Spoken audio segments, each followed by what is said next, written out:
welcome to Friday's Not Today with me, Emma Caldwell. I hope you're all right today. Nearly the weekend, but before we get there, here's what's on the show today. First, we'll be hearing from tram bosses about ongoing issues with fraudulent tickets on the city's network. Continuing to see sort of fraudulent tickets on our network puts the network at risk, as it would any other business. This is fraud, this is a criminal offence, and they will be brought to justice. We'll have more on that shortly. Plus, as usual, we've got some great local guests on the show today, including the director of the upcoming Nottingham Poetry Festival. The festival returns next month with more than 40 events across 2 weeks, including open mic nights and performances from nationally acclaimed poets. We'll hear more in just a moment. Plus, of course, it's Friday, and that means we will be meeting the latest drag artists vying for Nottingham's crown at next month's drag pageant. Competitor Danny Magic, look at that look, it's fabulous, is entering their first competition and hopes to claim victory next month. We're going to be hearing all about their act and why they think they can win later on in the show. Plus, we'll be hearing from some Nottingham Forest netball stars about why they're supporting Nottinghamshire Police's Walk in My Shoes campaign to make women feel safer on the streets. Out running in the past and been like wolf whistled at before, and that is not a nice feeling. I think that moving forward, it's something that we can really improve in terms of just quality of life and safety of women in Nottingham. And in sports, we'll also hear from Mansfield Town forward Jordan Berry after he signed up to a new contract at Field Mill. Oh, no-brainer. Like I said, it's the only place I wanted to be. I wasn't going anywhere else. The main goal was to just stay in the league, and that's what we did. So this year, we've got to push on from that. All that and loads more coming up just for you. But first, and the city's tram operator NET is trying to track down a website selling counterfeit tickets. The tram company says it's seen several imitation tickets in circulation and has vowed to crack down on this as they work with Nottinghamshire Police to tackle the counterfeits. Jack Sims has spoken with the operator and asked the public about their thoughts on ongoing issues with fare dodging. A one-way ticket to trouble. For many, a tram ticket is a small price to pay for their daily commute into the city. But for some, they are finding other ways to punch their own. As this week, tram operator NET has said that their tram inspectors have found passengers with online counterfeit tickets. These have a similar appearance to the operator's own app. They come after NET's Zero Tolerance campaign to crack down on fare dodgers, which last year saw a 45% month-on-month rise in fines. In January this year, an update on the scheme was presented to Nottingham City Council, with NET saying it had seen a steep decline in dodgers. But now the operator says it's determined to find the faces behind the fraudulent website, working closely with Nottinghamshire Police to crack down on the counterfeiters. Although not paying for a ticket seems a small price to pay, Joanna Bentley, Head of Customer Experience, says the creators will see swift action put against them. Continuing to see sort of fraudulent tickets on our network puts the network at risk, as it would any other business. And these are vital services for people in and around Nottingham, and to get from A to B. We understand the cost of living is a challenge for everybody at the moment, and which is why we're constantly looking at different offers that we can give to our customers. This is fraud, this is a criminal offence. We will find out who they are, or the police will find out who they are, and they will be brought to justice. We also spoke with other tram users about what they think to those trying to write their own tickets. I can understand that it could happen with the amount of people when you get on the tram. There's a lot of people get on and then later on get off, and you think, I don't think they paid. I know that personally. Somebody actually told me that they never pay. They just literally wait and see if anybody gets on, like an inspector. They need to sort out and get this right, because they must be losing thousands of pounds daily. I don't understand why people would do that, because I don't think it's fair on other people. Everybody else is paying the normal fare. I think everybody should do the same. NET will continue to collaborate with Nottinghamshire Police to track down the creators and hand them a ticket to criminal convictions. Jack Sims for Notts TV. Thank you so much, Jack. Time for our first guest now, and they're here to kickstart the Nottingham Poetry Festival 2025.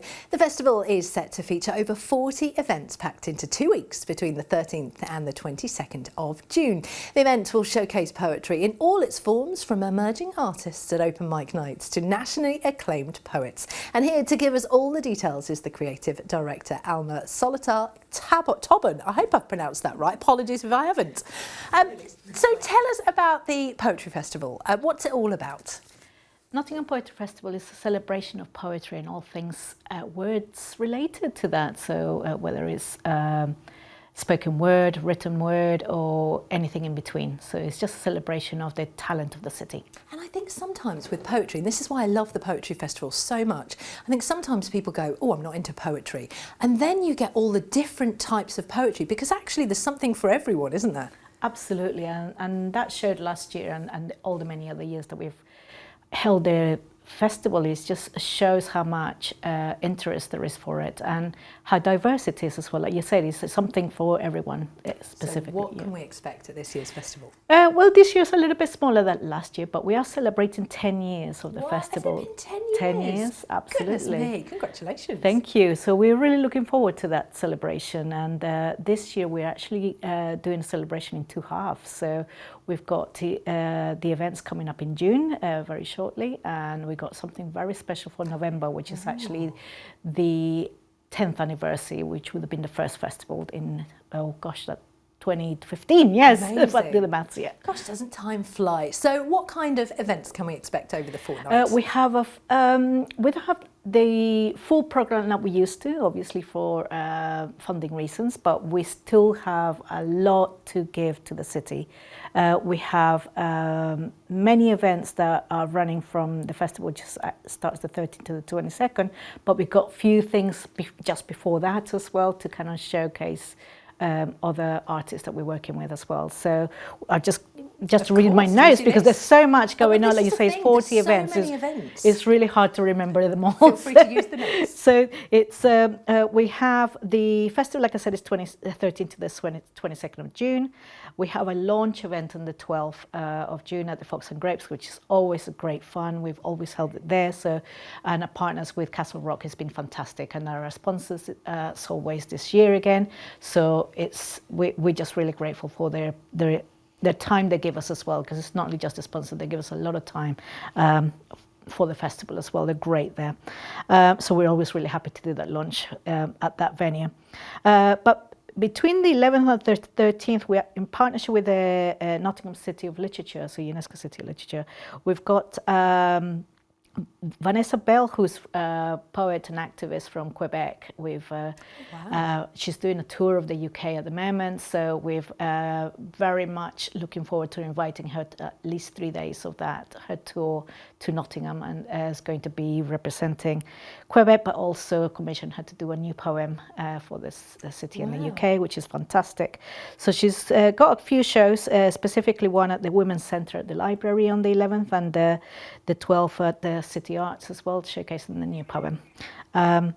Then on the 13th, we got a fantastic event, music and poetry, like we're talking about something really different and something for those who like specifically music, hip hop and rap and so forth. We got Jaya Had a Dream, Jadega and Capo at the Metronome. Big names as Big names with full band as well. So we're looking forward to that Friday. On the 14th, we have Scottish writer and poet R.J. Hunter with his show Stupid Sexy Poem at Fishergate Point. On the 15th, we got the Notts Derby Slam at the old Cold Store down near the train station. And we have Michael Pedersen as well, Scottish poet, who is the poetry ambassador for independent bookshops. So we got a little show at Five Leaves, so it's a really nice intimate show. This is what I like, there really genuinely is something for everyone. You mentioned it really briefly earlier, but of course there was funding issues this year. Does that affect what will happen in the years to come, the long-term future of the festival? We're not really sure. I mean, we're very grateful that we've, this year at least, had the sponsors. Castle Rock and It's in Nottingham have been our sponsors this year, so we were able to do something at least and carry on, because as they say, the show must go on, and course. obviously there's such a poetry community that we wanted to highlight that. So alongside the things that we brought in, all the other events are being held by the community groups. What's happened with the funding, unfortunately, is that a lot of us are working for free. So we're voluntarily doing this, which is a lot of work, but it's a lot of hours. But we hope that in the future there is something. Absolutely. Well, we're so pleased it's going on. We're running out of time, unfortunately. Tell us where and when it's taking place. So from the 13th to the 22nd, all around the city, you can look it all online and on our website and social media. Please follow us and then just come and have some fun. Love it. Alma, thank you so much for your time today. My pleasure. All right, in other Notts news, and a brazen thief who broke into a Nottingham shop and filled a wheelie bin with items has been jailed. CCTV showed Reese Wheat breaking into Foot Locker on Columbus Street in the early hours of May the 13th and helping himself to items worth £3,000. The 28-year-old of no fixed address then placed the items into 2 wheelie bins before fleeing with the goods. He appeared in Nottingham Magistrates Court on Monday and was jailed for 9 months after admitting to 2 counts of burglary and 2 counts of theft. And a man who chased a woman and tried to suffocate her near the entrance to Nottingham Castle has been jailed.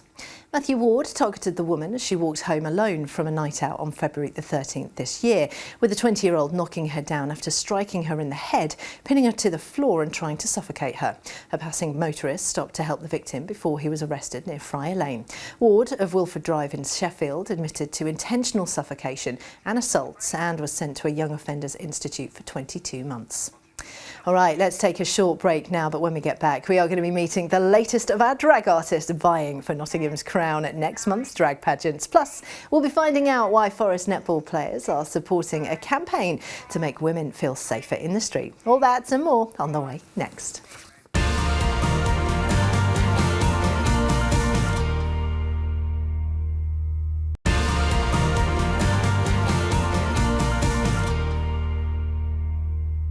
Hello, welcome back to Friday's show with me, Emma Caldwell. I hope you are doing well. Here's some more of what's happening in Notts today. First, at an independent Notts brewery, expansion plans have been thrown out by the council.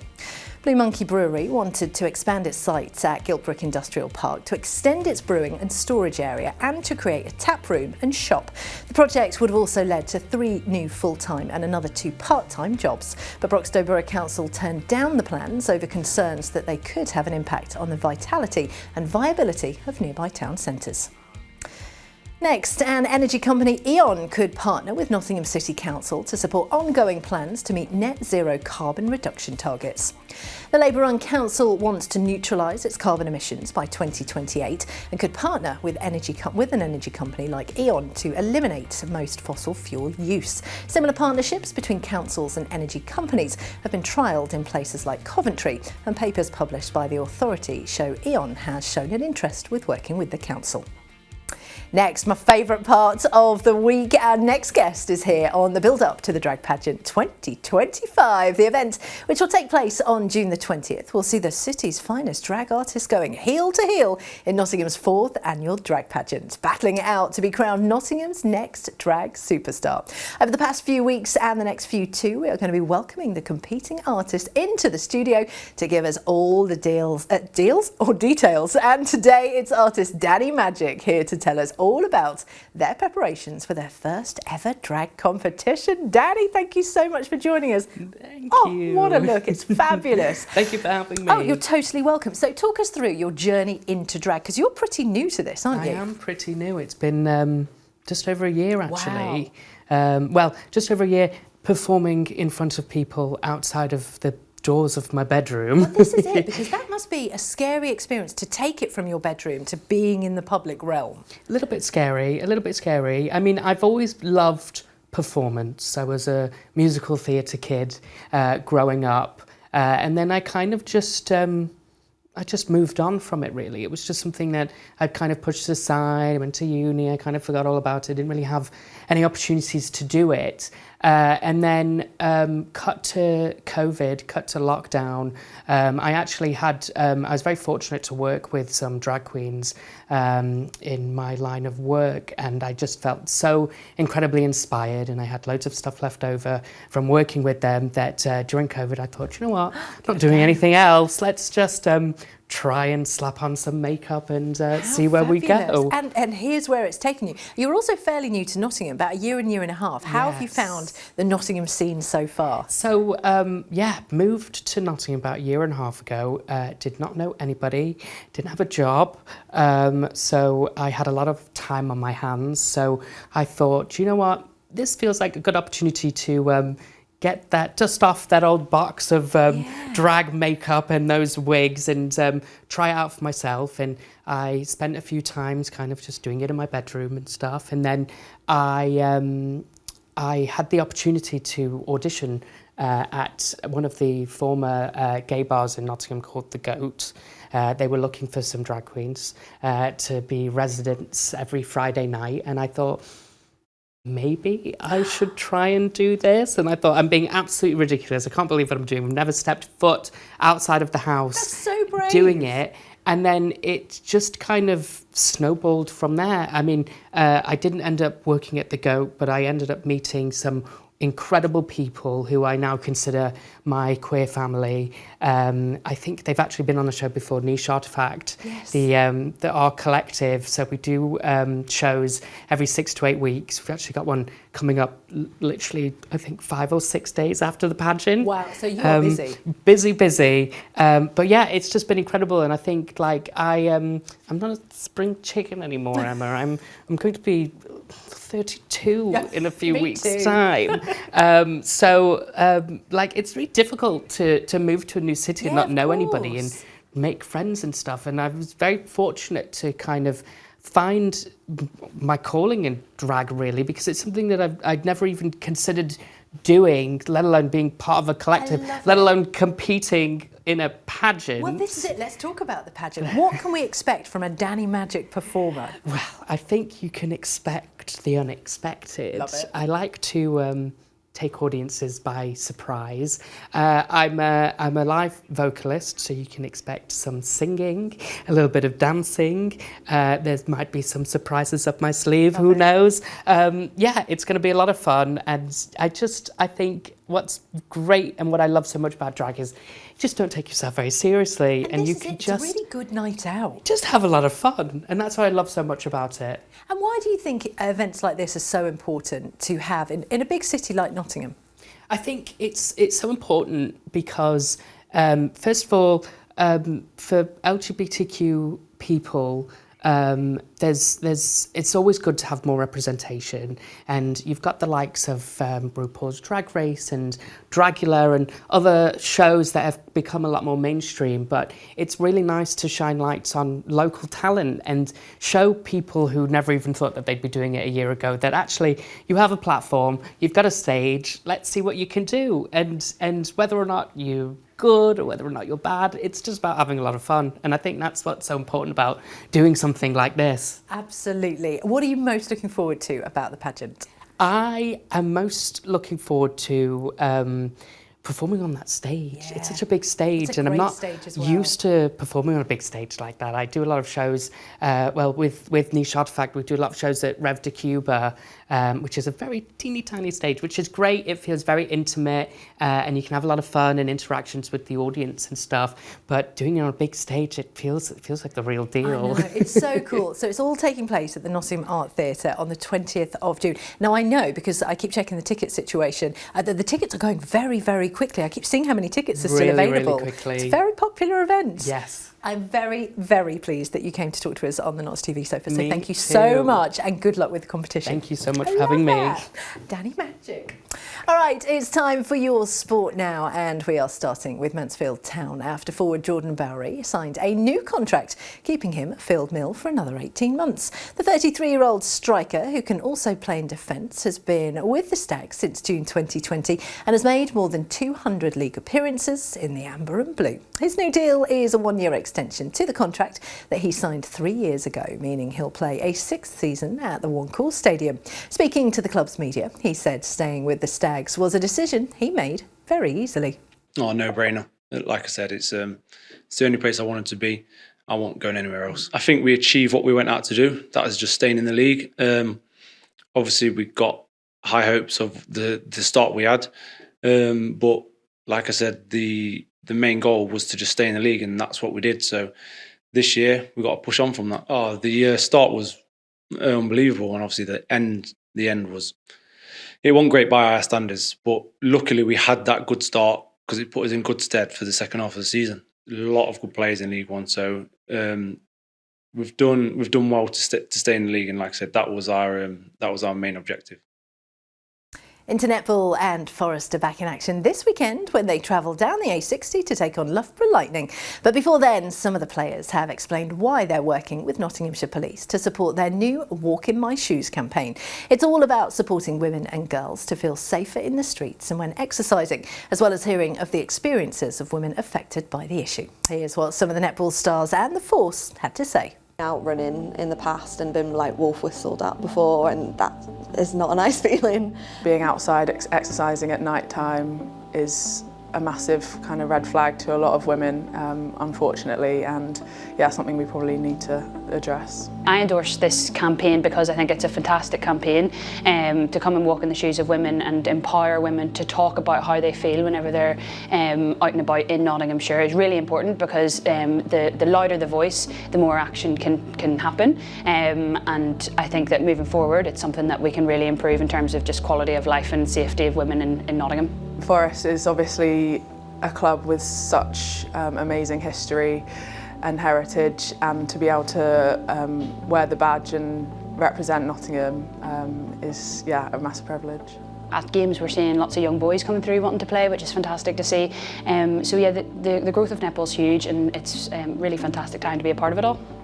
Signing up to this survey and making people aware of how you feel in those places is really important, so we can spread the word and get the message out there. Ultimately, if we can empower women to talk about it a little bit more, we might be able to figure out, exactly where it is, what aspects of the county, at what times of the day, people are made to feel unsafe and uncomfortable, and put in measures to stop those.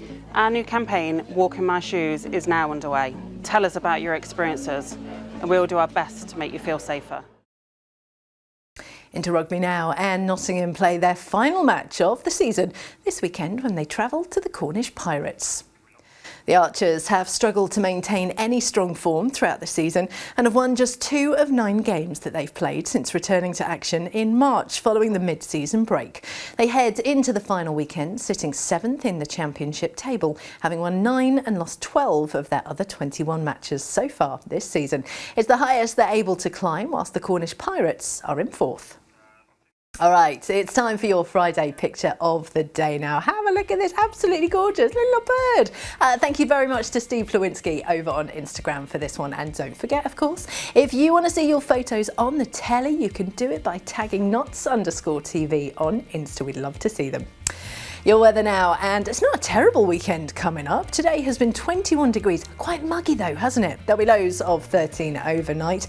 It is warming up tomorrow though. Check this out, 24 degrees with lows of 11. The bikini will be back out. Sunday is going to be sitting at around 19 with lows of 10. Visibility is good throughout the weekend, but the pollen levels are high. I'll be sneezing in a bikini, that's what I'll be doing. And that is the end of the show. Thank you as always to our brilliant guests. All this week, in fact. We'll be back on the same time on Monday to do it all over again for another week. But until then, from everybody on the team, have a lovely weekend, especially if you're seeing Kylie Minogue tonight. I've got proper FOMO. I'm Emma Caldwell. I'll see you soon. Bye-bye.